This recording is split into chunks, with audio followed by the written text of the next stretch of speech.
Hi അസ്സലാമലൈക്കും welcome back to Sain's Wonder World. ഇന്ന് ഞാനിവിടെ തയ്യാറാക്കാൻ പോകുന്ന ഒരു സ്പെഷ്യൽ ബ്രേക്ക്ഫാസ്റ്റാണ്. നല്ലൊരു കോമ്പിനേഷൻ ഫുഡാണിത്. കേൾക്കുമ്പോൾ എല്ലാവരും ചിലപ്പോൾ ചിരിക്കും, പക്ഷെ കഴിച്ച് നോക്കിയാലറിയാം അതിൻ്റെ ടേസ്റ്റ്. നെയ്യപ്പവും ബീഫ് വരട്ടിയതും വയനാട്ടുകാരുടെ സ്പെഷ്യൽ വിഭവമാണിത്. ഇതെനിക്ക് പറഞ്ഞു തന്നത് എൻ്റെ ഫ്രണ്ട് സെമീറയാണ്. Thank you Sameera. നെയ്യപ്പവും ബീഫ് വരട്ടിയതും സെപ്പറേറ്റ് ഞാൻ തയ്യാറാക്കാറുണ്ട്, പക്ഷേ രാവിലെ കോമ്പിനേഷൻ ഫുഡായിട്ട് കഴിച്ചിട്ടില്ല ഇതുവരെ. അപ്പോൾ ഇത് തയ്യാറാക്കുന്നതിന് മുമ്പ് എന്നും പറയുന്ന പോലെ ചെറിയൊരു കാര്യം, എൻ്റെ ചാനലായ സെയിൻസ് വണ്ടർ വേൾഡ് നിങ്ങൾ സബ്സ്ക്രൈബ് ചെയ്യുക, ഫ്രണ്ട്സിനും റിലേറ്റീവ്സിനും ഷെയർ ചെയ്ത് ലൈക്ക് ചെയ്യുക, കമൻറ്റ് ചെയ്യുക. അപ്പോൾ ഇതിലേക്ക് വേണ്ട ഇൻഗ്രീഡിയൻസ് എന്തൊക്കെയാണെന്ന് നോക്കാം.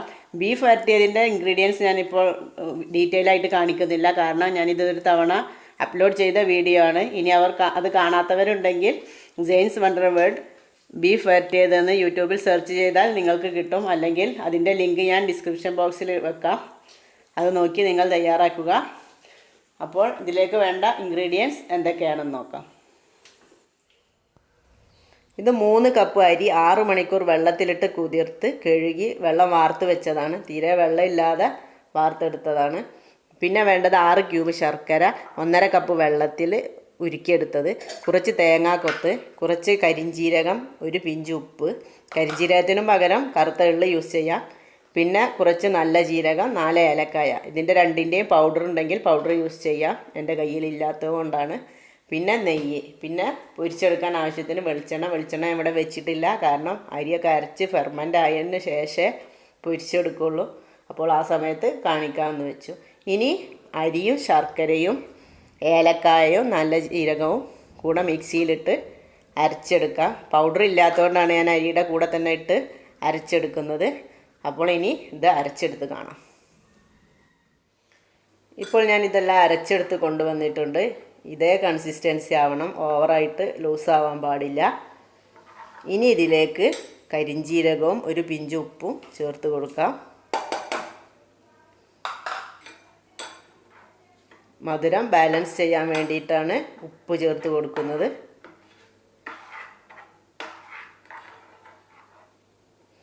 ഇനി ഇതിലേക്ക് ഒരു സ്പൂൺ നെയ്യ് ചേർത്ത് കൊടുക്കുക.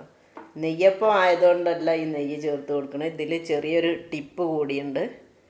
നെയ്യപ്പത്തിൽ ഇങ്ങനെ നെയ്യ് ചേർത്ത് കൊടുത്താൽ ചില നെയ്യപ്പം ഉണ്ടാവില്ല ഉൾഭാഗം വേവാതെ കിടക്കുന്നത്, അങ്ങനെ ഉൾഭാഗം വേവാത്തൊരവസ്ഥ ഇങ്ങനെ നെയ്യ് ചേർത്ത് കൊടുത്താൽ ഉണ്ടാവില്ല. ഇനി ഇത് ഒരു ഓവർനൈറ്റ് ഫെർമെൻ്റ് ആവാൻ വെച്ചാൽ അത്രയും നല്ലത്. ഞാൻ അങ്ങനെയാണ് വെക്കുന്നത്. നാളെ രാവിലെ ചുട്ടെടുക്കുകയുള്ളൂ. ചുരുങ്ങിയത് ഒരു 6 മണിക്കൂറെങ്കിലും വെക്കണം, എന്നെങ്കിലേ നെയ്യപ്പം നല്ല സോഫ്റ്റായി കിട്ടുകയുള്ളൂ. അപ്പോൾ ഇനി ഇത് അടച്ച് വെക്കാം.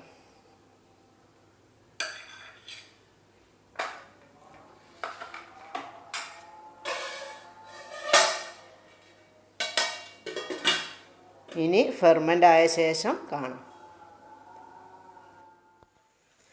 അങ്ങനെ തയ്യാറാക്കി വെച്ചിരിക്കുന്ന നെയ്യപ്പത്തിൻ്റെ മാവ് നന്നായിട്ട് ഫെർമെൻ്റായി വന്നിട്ടുണ്ട്.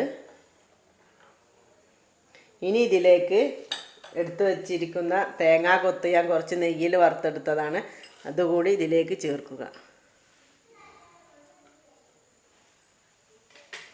നന്നായി മിക്സ് ചെയ്തെടുക്കുക. എന്നിട്ട് പൊരിച്ചെടുക്കാം. ഞാൻ അവിടെ എണ്ണ ചൂടാക്കാൻ വെച്ചിട്ടുണ്ട്. ഇനി പൊരിച്ചെടുക്കാം. ഇനി ചൂടായ എണ്ണയിലേക്ക് കുറേശ്ശെ ഒഴിച്ച് നെയ്യപ്പം ചുട്ടെടുക്കാം.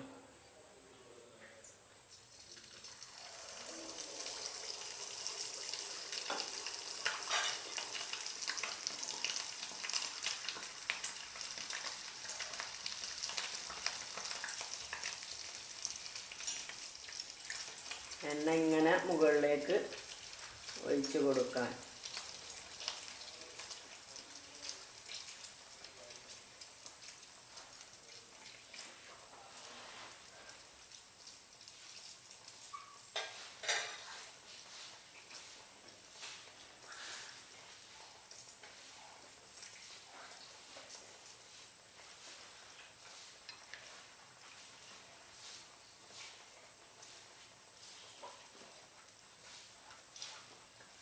ഒരു ഭാഗം വെന്ത് വന്നാൽ മറിച്ചിട്ട് കൊടുക്കാം.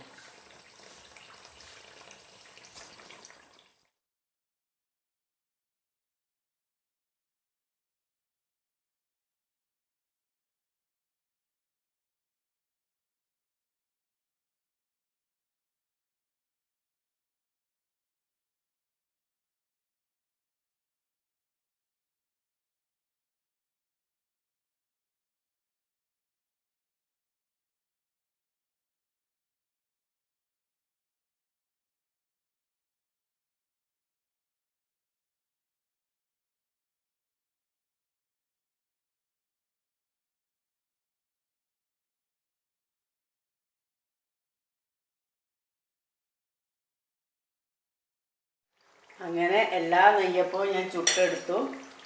ഇനി ബീഫ് അവിടെ അടുപ്പിൽ ആവുന്നുണ്ട്.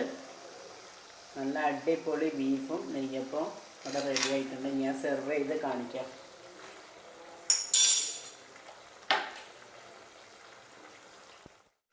അങ്ങനെ ബീഫ് വരട്ടിയത് ഇവിടെ റെഡിയായി വന്നിട്ടുണ്ട്. കുറച്ചുകൂടി വെള്ളം വറ്റി വരാനുണ്ട്.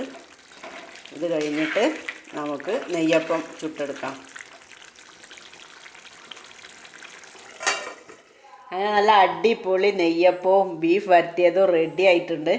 നല്ല കോമ്പിനേഷനാണിത്. ആദ്യം കേട്ടപ്പോൾ ഞാനും ചിരിച്ചതായിരുന്നു. നിങ്ങളൊക്കെ തയ്യാറാക്കി നോക്കി ടേസ്റ്റ് ചെയ്ത ശേഷം കമൻറ്റിലൂടെ എന്നെ അഭിപ്രായം അറിയിക്കണം എങ്ങനെയുണ്ടെന്ന്. അപ്പോൾ പുതിയ പുതിയ വിഭവങ്ങളുമായി വീണ്ടും കാണുന്നത് വരെ അസ്സലാമു അലൈക്കും.